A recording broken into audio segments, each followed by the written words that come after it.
Bueno, Diego, volvemos con nuestro espacio. Ujú. Eh, Hoy vamos a hablar un poco de lo que es convivencia. Hemos hablado de eh, intervención individual, hemos hablado de- del aspecto grupal, de lo que es eh, la experiencia que hemos tenido de alguna forma en esta en esta historia de la terapia y de las intervenciones desde nuestros lugares de trabajo y de servicio. Hoy hablaremos de convivencia. Sí, buenas noches para todos los que nos escuchan y los que nos están mirando. Hoy vamos a estar abordando el tema de la convivencia, que es un tema apasionante, ¿no? Que da para mucho. Y bueno, también eh, para reforzar lo que tiene que ver con lo individual y con lo grupal, está justamente el tema de la convivencia, porque en donde se puede evaluar cómo viene la terapia o el resultado que están generando los espacios grupales o las instancias individuales, es en lo que después las personas devuelven en la convivencia. Exacto, exacto. Y si hablamos de convivencia, podemos hablar directamente de lo que es un centro de rehabilitación, centro de recuperación, como nosotros de alguna forma hemos estado insertos en ese plan de trabajo, ¿no?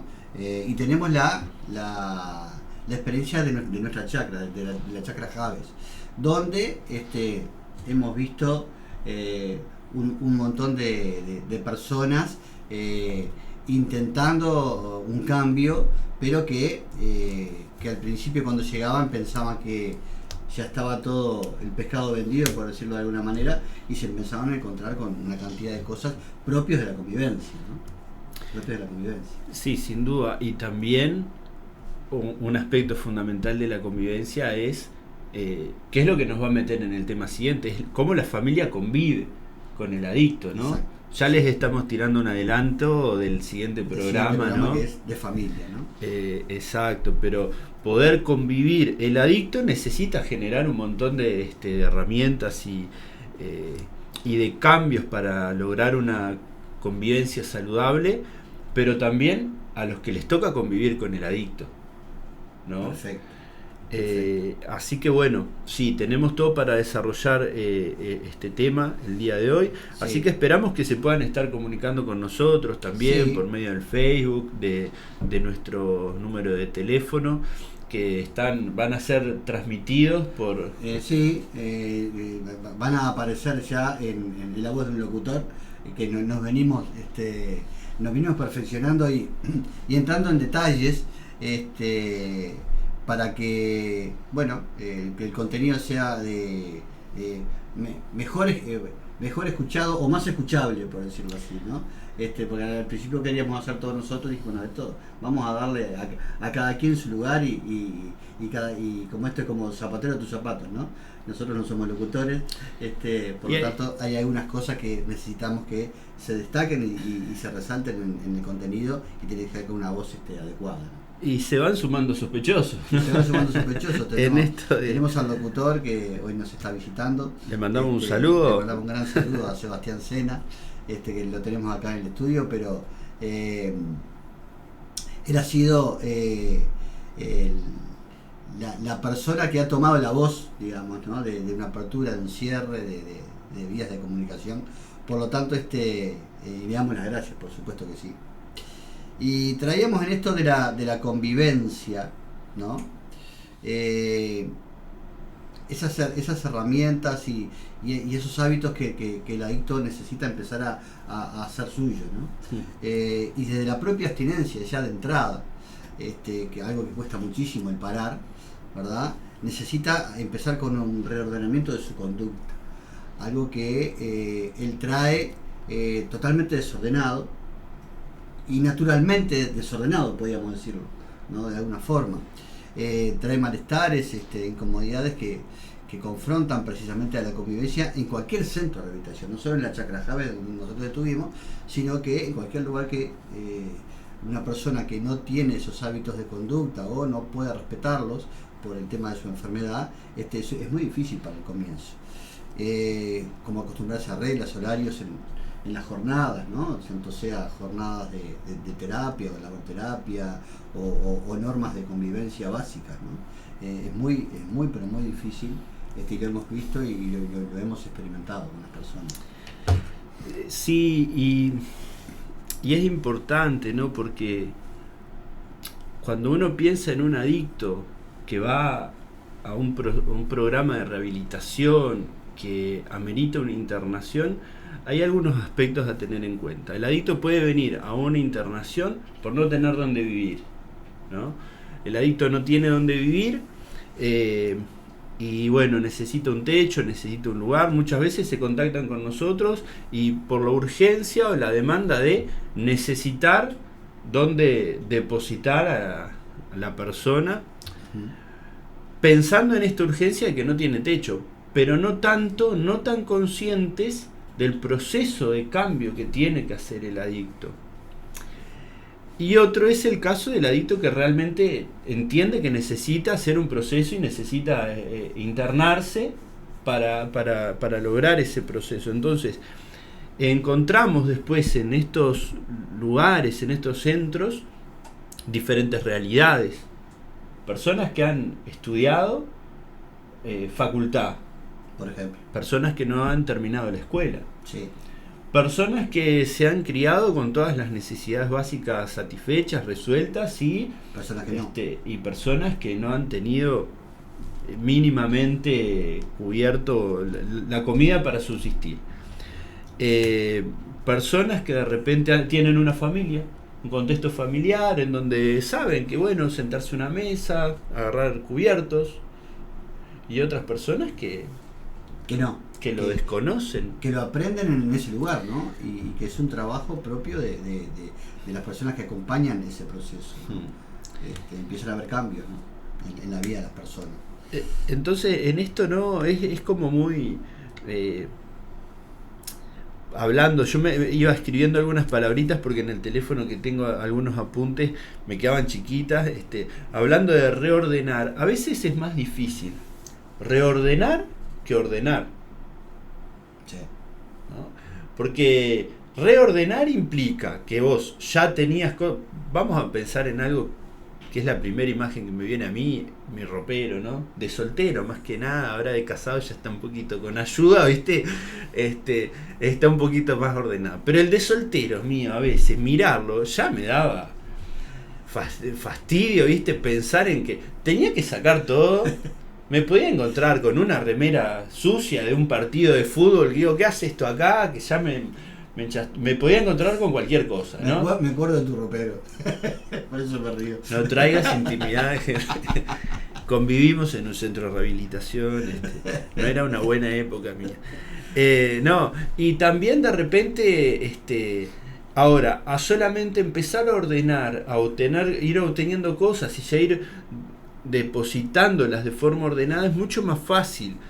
En esto de ordenar encontramos cosas que ya no sirven, sí, que tengo que desprenderme, que tengo que tirar, cosas que pueden, si las remiendo, si las reparo, pueden ser utilizables.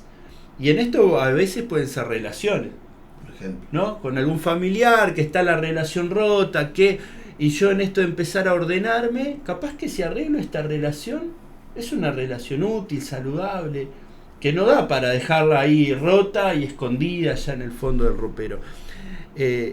Entonces implica otro ejercicio reordenar.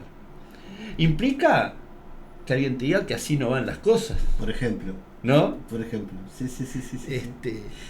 Yo me acuerdo, ahora que vos traes esto acá al espacio,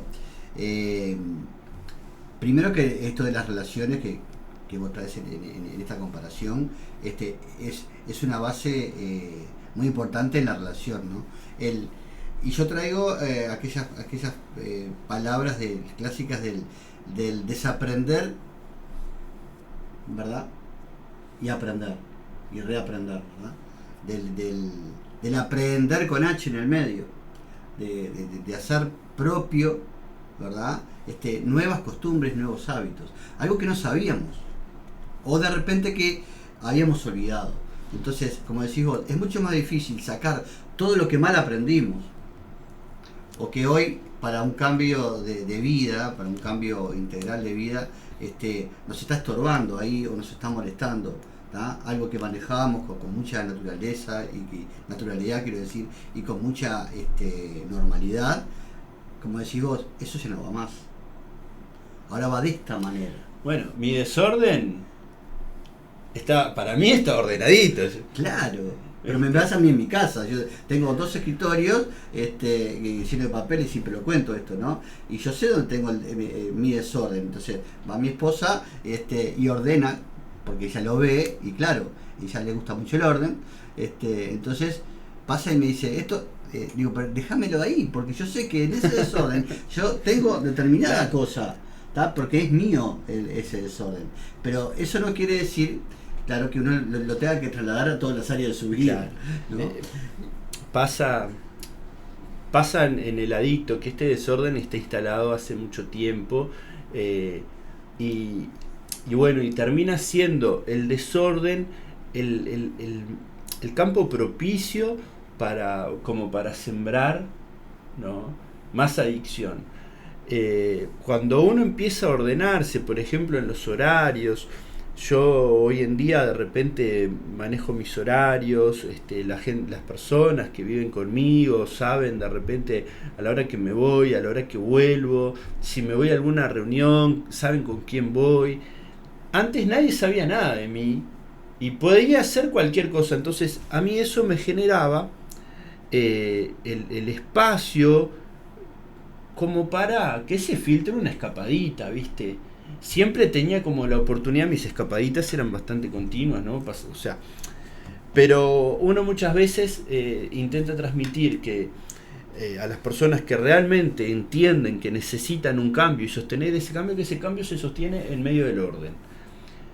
Para sostener una vida saludable necesitamos tener una vida ordenada, desde los horarios, ordenada desde los entornos, ordenada desde los hábitos, ordenada en los mayores aspectos posibles de nuestra vida, porque es más fácil también registrar de esa manera cuando algo se nos está escapando un poquito. Exacto. ¿Viste? Exacto. Entonces, no de forma obsesiva, porque también cuando uno está muy obsesivo con el orden es porque algo se te está escapando. Exacto. ¿no? Exacto. Pero sí de una forma pacífica, ¿no? Mesurada, gradual. De un día para el otro vamos a ser los más ordenados. No, el orden va siendo gradual. Yo me quedé con tu escapadita, ¿no? Me quedé en la escapadita. En esa escapadita nosotros manejábamos la vida con cierta libertad. Nosotros decíamos que esa era nuestra forma de vida. Y lo veíamos como algo natural y algo libre. Ahora, cuando empezamos cuando necesitamos tener un orden y alguien nos dice, no, pará, si vos decís que vas a salir a determinado lugar, vos vas a determinado lugar y volvés, como ha pasado en Javes, ¿no? En un centro de rehabilitación, si te mandan a hacer, si estás apto o capacitado para hacer una tarea, digamos, externa, como ir a hacer un mandado, vas y venís, porque es parte del orden, es parte del nuevo orden que esa persona empieza a asumir. Entonces, sucede, y sucedió, de que fui a Tramancer, pero ya aproveché y me fui para la casa de mi madre, que quedaba cerca. Y en el camino me encontré con un amigo. Exacto. Y después me vine. Entonces el almacén que vos, el que más o menos te va controlando o acompañando, sabe que tenés que venir media horita, 40 minutos, y vos venís a las 2 horas, ¿entendés? Entonces decís, ¿qué pasa? No, pero ¿qué pasa? ¿Fuiste a No, eso es lo que hacías antes. Claro. No es lo que tenés que hacer ahora. Porque si no, entonces sos la misma persona que se dejó de drogar. Y que este desorden que se manifiesta en un centro de rehabilitación viene desde el hogar. Por eso después vamos a pasar a hablar de la familia. Claro. Porque ese mandadito de media hora que se hizo de 2 horas empezó en nuestra casa. Empezó cuando mi mamá me mandó al almacén y yo me quedé jugando a la pelota y me encontré con un vecino y estuvimos conversando y capaz que no nos drogamos ese día. Pero ya el mandado de media hora se hizo de 2 horas y yo no entendí y no me ayudaron a entender de que si es media hora, es media hora. Claro. De que mi madre estaba esperando de repente la zanahoria, la papa para hacer el guiso, y yo hablando, viste, del partido de fútbol del fin de semana, y mi vieja ahí esperando que yo llegara con las verduras para comer. Y entonces también se nos desordenan las prioridades. Y la propia desobediencia es esa, ¿no? También, sin duda. Entonces, pero algo que yo quisiera remarcar y aprovechar para remarcar ahora también es que a veces, o siempre en realidad, necesitamos generar las reglas, los límites, el orden necesario desde las autoridades del hogar, de la institución, desde los referentes, desde las personas que llevan adelante, de una forma también que ayuda a que las personas vayan logrando manejar esas libertades de una forma consciente.